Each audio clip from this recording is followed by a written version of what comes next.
Hello everyone, বিডিএক্সের পক্ষ থেকে PHP video tutorial series আপনাদের সবাই ওয়েলকাম জানাতেছি। আবারও আমি ফয়সাল আহমেদ। আজকে টিউটোরিয়াল আমরা দেখব কিভাবে আমরা পিডিও ব্যবহার করে ডেটাবেস কোয়েরি আমরা এক্সিকিউট করতে পারি। অর্থাৎ লাস্ট টিউটোরিয়াল আমরা দেখেছিলাম কিভাবে আমরা ডেটাবেসে কানেকশন তৈরি করতে পারি এবং আমরা কিভাবে এরর মেসেজগুলো পেতে পারি বিভিন্ন ধরনের এররের ক্ষেত্রে। সো আজকে আমরা ঠিক তারপর থেকে এক্সিকিউশনের লেভেলে চলে যাব এবং তার আগে আপনাদেরকে যেটা দেখতে হবে সেটা হচ্ছে কিভাবে আমরা আমাদের ডেটাবেস স্ট্রাকচারটা কীরকম সেটা আপনাদেরকে বলে নিতে চাই। অর্থাৎ আমি যে ডেটাবেসটা ক্রিয়েট করেছি সেটা হচ্ছে টেস্ট স্ট্যাটাস নামের একটা ডেটাবেস এবং এখানে একটা পোস্ট টেবিল রয়েছে যেখানে আমরা ইউজার পোস্টগুলো আমরা সবগুলো সেভ করব এবং এটার স্ট্রাকচারটা আপনারা দেখুন। পোস্টের স্ট্রাকচারটা বেসিক্যালি এরকম যে আমাদের চারটা কলাম রয়েছে। একটা হচ্ছে আইডি, যেটা আমাদের অটো ইনক্রিমেন্ট, এবং প্রাইমারি আইডি হচ্ছে এটা, প্রাইমারি কি হচ্ছে এটা, আর টাইটেল হচ্ছে আমাদের এটা একটা ব্লগ পোস্টের মতো তৈরি করেছি। ঠিক আপনাদেরকে বলেছিলাম ফেসবুকের মতো একটা তৈরি করা হবে, বাট আমি ভাবলাম যে যদি আরও বেশি কিছু কলাম তৈরি করা যায় অথবা আরও বেশি কিছু ডেটা নিয়ে কাজ করে দেখানো যায় তাহলে আপনাদের আরও বুঝতে সুবিধা হবে। সো এখানে আমাদের হচ্ছে একটা টাইটেল এবং একটা কন্টেন্ট এবং আমাদের রাইটার, অর্থাৎ চারটা কলাম নিয়ে আমরা কাজ করবো। একটা হচ্ছে আইডি, যেটার মাধ্যমে আমরা প্রত্যেকটা ইউনিক স্ট্যাটাসকে আমরা আইডেন্টিফাই করতে পারবো এবং স্ট্যাটাসের টাইটেল আমরা জানবো এবং স্ট্যাটাসের জন্য আলাদা একটা কন্টেন্ট থাকবে। আমাদের টাইটেলটা হচ্ছে ভার্চার 255 ক্যারেক্টার হতে পারে হাইয়েস্ট। সো এটা খুবই শর্টকাট একটা টাইটেল দিতে হবে আমাদেরকে। আর তারপরে আমাদের কন্টেন্ট থাকতেছে আমাদের স্ট্যাটাসের বডি, আমরা যে কোনো কিছু লিখতে পারি এখানে। এটা একটা টেক্সট ফিল্ড এবং রাইটার হচ্ছে আমাদের একটা ইন্টিজার আইডি আমরা ইউজ করেছি এখানে, যেটার মাধ্যমে আমরা পরবর্তীতে রাইটারদের জন্য আলাদা একটা টেবিল তৈরি করতে পারি। অর্থাৎ আমাদের ব্লগের মধ্যে অথবা আমাদের ওয়েবসাইটের মধ্যে যতগুলো রাইটার রয়েছে সবার জন্য আলাদা একটা টেবিল তৈরি করতে পারি। সেই টেবিলের প্রত্যেক রাইটারের জন্য ইউনিক আইডি থাকবে এবং সেই আইডির মাধ্যমে আমরা এটাকে ট্রেস করতে পারবো পরবর্তীতে। সো আপাতত আমরা এটাকে এই লেভেলে রেখে আমরা আমাদের পিএইচপি ভার্সনে ফিরে যাই, অর্থাৎ যেখানে আমরা পিএইচপি নিয়ে কাজ করবো। আমরা দেখবো কিভাবে এই ডেটাবেস আমরা কিছু কোয়েরি এক্সিকিউট করতে পারি। আমি অলরেডি আমাদের ডেটাবেসকে পপুলেট করেছি কিছু ডেটা দ্বারা। এখানে আপনারা দেখতে পাচ্ছেন প্রথম দুটো পোস্ট স্ট্যাটাস ইনসার্ট করেছি আমি। একটা হচ্ছে টেস্ট পোস্ট 1, টেস্ট পোস্ট 2 এবং কিছু ডামি কন্টেন্ট রয়েছে এবং প্রত্যেকটার জন্য আলাদা একটা রাইটার দিয়েছি আমি। সো আমাদের পিডিও এর মাধ্যমে কিভাবে এক্সিকিউট করতে হয় সেজন্য আমাদেরকে দুটো মেথড দেওয়া হয়েছে। পিডিও ইউজ করার মাধ্যমে আমরা সরাসরি দুটো মেথডের মধ্যে আমরা অ্যাক্সেস পাবো, যে দুটো মেথডের মাধ্যমে আমরা কোয়েরি এক্সিকিউট করতে পারি। একটা হচ্ছে পিডিও এক্সেক, আরেকটা হচ্ছে পিডিও কোয়েরি। সো আপনারা নিশ্চয়ই ভাবতেছেন যে দুটো আলাদা আলাদা দরকার কি, অথবা আমরা যেহেতু দুটো একই কাজ করে তবে আমাদের দুটো দরকার কি। দুটো একই কাজ করলেও দুটোর রিটার্ন ভ্যালিউ অথবা দুটোর ফাংশনালিটি একটু ডিফারেন্ট, এজন্য আমরা দুটোকে দুটো ক্ষেত্রে ব্যবহার করে থাকি। আমাদের exec মেথডটা actually integer value return করে, আর আমাদের কোয়েরি মেথডটা একটা পিডিও স্টেটমেন্ট টাইপের একটা ভ্যালিউ রিটার্ন করে। সো দুটো আমরা কোনটা কখন ব্যবহার করবো সেটা হচ্ছে আমাদের এখানে মুখ্য কোয়েশ্চেন।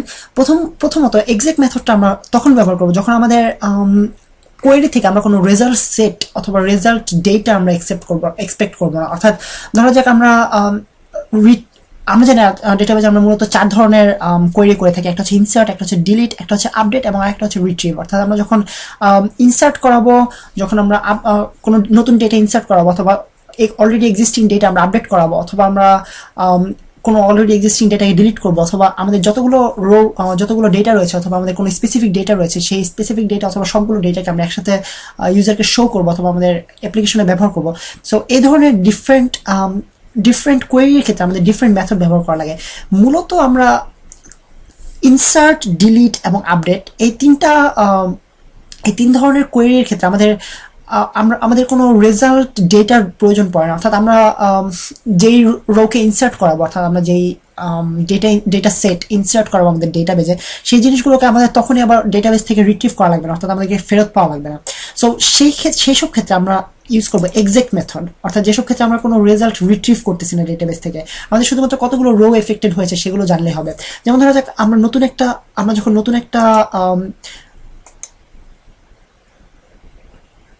নতুন একটা রো ইনসার্ট করতে যাবো আমাদের টেবিলে, তখন আমরা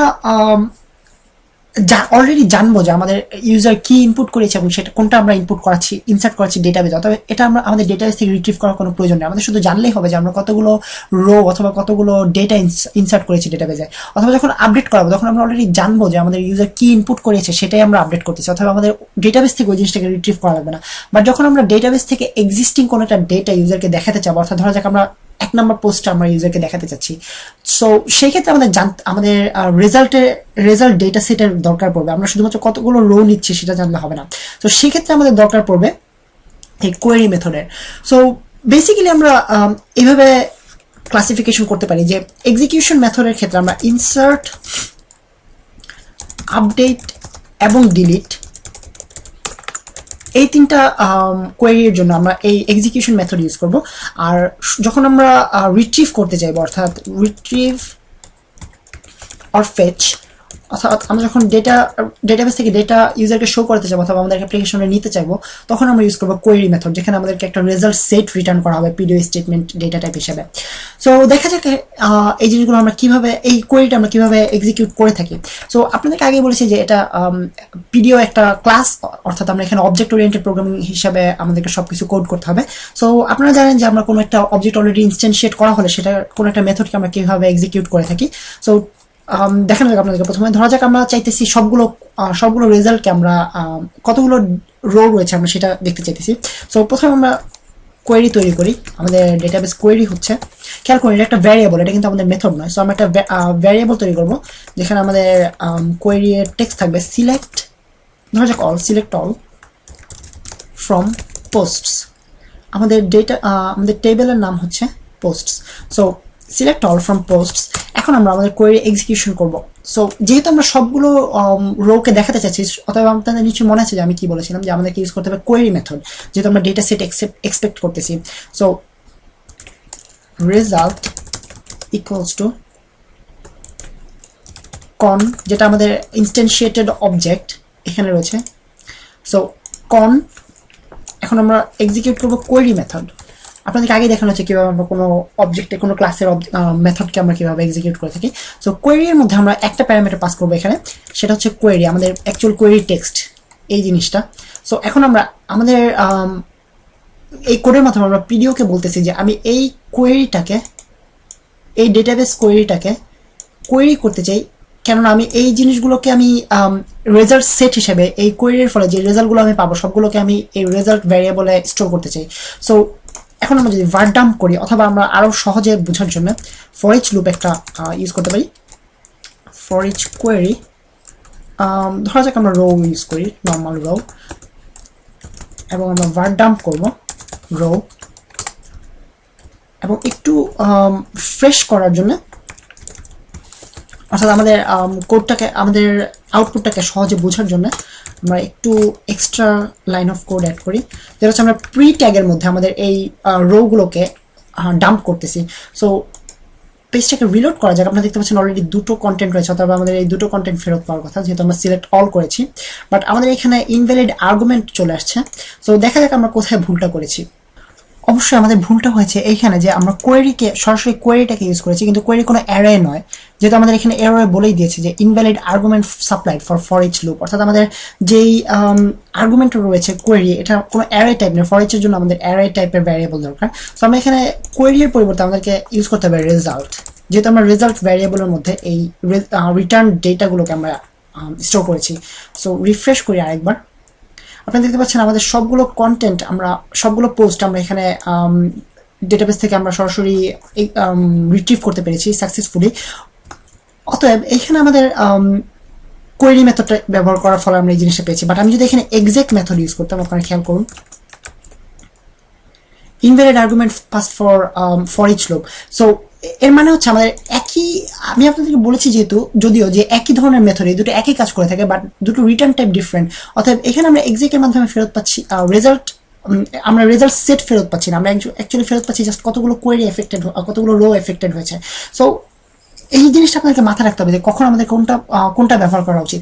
এখন আরেকটা কোয়েরি আপনাদেরকে দেখাবো, সেটা হচ্ছে সিলেক্টের পরিবর্তে আমরা যদি নতুন একটা রো ইনসার্ট করছি, সেক্ষেত্রে আমরা কিভাবে এক্সাক্টটাকে ব্যবহার করব। সো আমরা করব ইনসার্ট ইনটু আমাদের পোস্ট টেবিলে। আইডিটাকে আমাদের ইনসার্ট করার দরকার নেই, কারণ এটা অটো ইনক্রিমেন্টে সেট করানো আছে। আমি শুধুমাত্র ইনসার্ট করব টাইটেল, কন্টেন্ট এবং রাইটার। সো আমাদের ভ্যালিউজ হবে,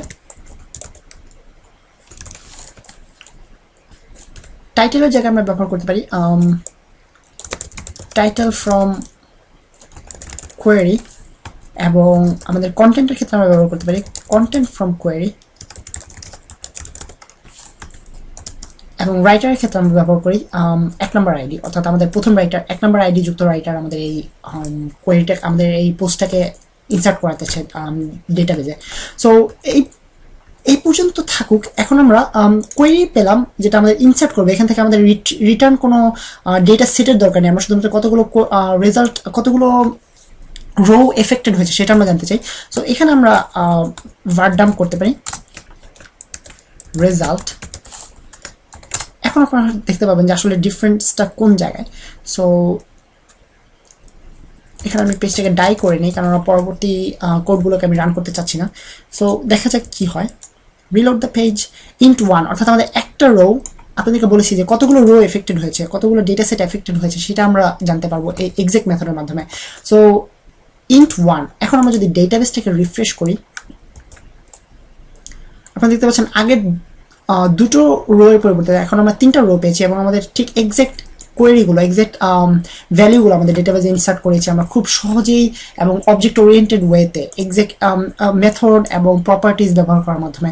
সো এটা হচ্ছে আমাদের বেসিক্যালি কোয়েরি এক্সিকিউশন মেথডগুলো আমাদের পিডিও এর মাধ্যমে পাওয়া। এছাড়া আরো বিভিন্ন ধরনের কোয়েরি এক্সিকিউশন মেথডের সাথে সাথে আমরা কিছু হেল্পার মেথড পেয়ে থাকি, যেমন ধরা যাক আমাদের যেই সব এররগুলো আমরা পাবো সেই এররগুলো আমরা চাইলে রিট্রিভ করতে পারি আমাদের এই এক্সিকিউশন থেকে।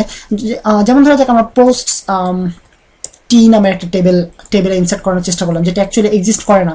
সো এখন আমরা চেষ্টা করব দেখতে যে অ্যাকচুয়াল এররটা কোথায় হয়েছে। সো রেজাল্ট এরর কোড, এই মেথডের মাধ্যমে আমরা ডেটাবেস কোয়েরি এক্সিকিউশনের সময় যে এররটা হয়েছে, এররটা রিটার্ন করে আমাদের ডেটাবেস, সেই এরর কোডটাকে আমরা পেতে পারি, মাইএসকিউএল এরর কোডটাকে আমরা পেতে পারি। সো দেখা যাক, তার আগে আমি পেজটাকে ডাই করে নিই। সো দেখা যাক কি ঘটে। এখন আমরা যদি রিলোড করি, আপনারা দেখতে পাচ্ছেন ফেটাল এরর, আমাদের error code is not an object. So প্রবলেমটা হচ্ছে আমরা রেজাল্টের থেকে আমরা আমাদের এরর মেসেজটাকে পাওয়ার চেষ্টা করছি, বাট এটা অ্যাকচুয়ালি কানেকশন থেকে পেতে হবে, কারণ আমাদের কানেকশনটা হচ্ছে অ্যাকচুয়াল পিডিও অবজেক্টের ইনস্ট্যান্সিয়েশন, অর্থাৎ আমরা সেই ইনস্ট্যান্সিয়েটেড মেথড ভ্যারিয়েবল থেকে আমরা আমাদের এই এরর কোডটাকে অ্যাক্সেস করতে পারি, আমাদের রেজাল্ট সেট থেকে নয়, কারণ রেজাল্ট সেটের ক্ষেত্রে আমাদেরকে এমটি অথবা নাল রিটার্ন করবে। সো এখন আমরা রিফ্রেশ করলে পেজটা আমরা দেখতে পাচ্ছি এখানে ফলস, অর্থাৎ আমাদের এরর কোডটা হচ্ছে এমন একটা মেথড যেটা আমাদের অ্যাকচুয়ালি প্রিন্ট করে না, আমাদের মেসেজটাকে অথবা এরর কোডটাকে রিটার্ন করে বাট প্রিন্ট করে না। সো আমাদেরকে প্রিন্ট করাতে হলে var dump-এর মতো একটা ফাংশন ইউজ করতে হবে পিএইচপি থেকে। সো এই লাইনটাকে আমরা আমাদের অ্যাকচুয়ালি মেসেজটা বুল ফলস মেসেজটা কিন্তু আমরা অ্যাকচুয়ালি পাচ্ছি এখান থেকে, রেজাল্ট থেকে। সো এটাকে আমরা কমেন্ট আউট করে দিলাম। এখন যদি আমরা পেজটাকে রিফ্রেশ করি, আপনারা দেখতে পাবেন এটা একটা এমটি পেজ আসবে। সো এই এরর কোডটাকে আমরা প্রিন্ট করতে হলে আমাদেরকে var dump ব্যবহার করতে পারি আমরা normally. Just var dump error code, দেখা যাক কি পাই আমরা। সো আপনারা দেখতে পাচ্ছেন আমাদের স্ট্রিং একটা ভ্যালু, যেটা আমাদের এরর কোড, মাইএসকিউএল এই এরর কোডটা রিটার্ন করেছে। এখন আপনারা কেউ যদি মাইএসকিউএল এক্সপার্ট হয়ে থাকেন, তাহলে আপনারা অবশ্যই এই কোডটা দেখে বুঝে ফেলতে পারবেন যে অ্যাকচুয়ালি কোন এরর এটা রিটার্ন করতেছে। বাট সবাই হয়তো বা মাইএসকিউএল এক্সপার্ট হবে না, সো তাদের জন্য আরো স্পেসিফিক ডিটেলস লাগবে যে অ্যাকচুয়াল এররটা কোথায়। সো সেই ক্ষেত্রে আমরা আরো হেল্পার মেথড আমাদের জন্য রয়েছে পিডিও থেকে। তার মধ্যে একটা এক্সাম্পল মেথড হচ্ছে error info. So error info আমরা যদি এক্সিকিউট করি, আপনারা দেখতে পাবেন আমরা পুরো একটা অ্যারে পাচ্ছি, পুরো এরর মেসেজের একটা অ্যারে পাচ্ছি, যেটা আমাদের এরর কোডটা দেখাচ্ছে এবং একটা এরর মেসেজও দেখাচ্ছে, যেখানে table test status posty dot posty doesn't exist, অর্থাৎ আমাদের যে টেবিলটাকে আমরা ইউজ করেছি সেই টেবিলটা ডাজেন্ট এক্সিস্ট। সো খুব সহজে আমরা খুব ছোট্ট 2-1 লাইনের মাধ্যমে আমরা পিডিও এর ইন্টারনাল ফাংশন অর্থাৎ ডিফল্ট ফাংশনকে আমরা ব্যবহার করে, মেথডকে আমরা ব্যবহার করে আমরা আমাদের ডেটাবেস সংক্রান্ত যে কোনো ধরনের কোয়েরি এক্সিকিউশন সংক্রান্ত এরর অথবা আমাদের এক্সিকিউটেড রেজাল্ট সেট অথবা এক্সিকিউটেড রো এফেক্টেড রেজাল্ট সবকিছু আমরা খুব সহজে 2-3 লাইনের মাধ্যমে পেয়ে যাচ্ছি, যেটা আমাদের মাইএসকিউএল ফাংশন কোডের মাধ্যমে প্রসিডিউরাল কোডের মাধ্যমে করতে গেলে হয়তো বা 50 লাইনের কোড লেগে যেত। সো আজকে টিউটোরিয়াল বেসিক্যালি এই পর্যন্ত। আজকে আমরা দেখলাম কিভাবে কোয়েরি এক্সিকিউশন করা হয় এবং কিভাবে কোয়েরি এক্সিকিউশন সংক্রান্ত রিলেটেড এররগুলো আমরা পেতে পারি। সো আজকে এ পর্যন্ত, এবং নেক্সট টিউটোরিয়াল আপনাদের সাথে আবারও দেখা হবে। সেই পর্যন্ত সাইন অফ করতেছি আমি ফয়সাল আহমেদ।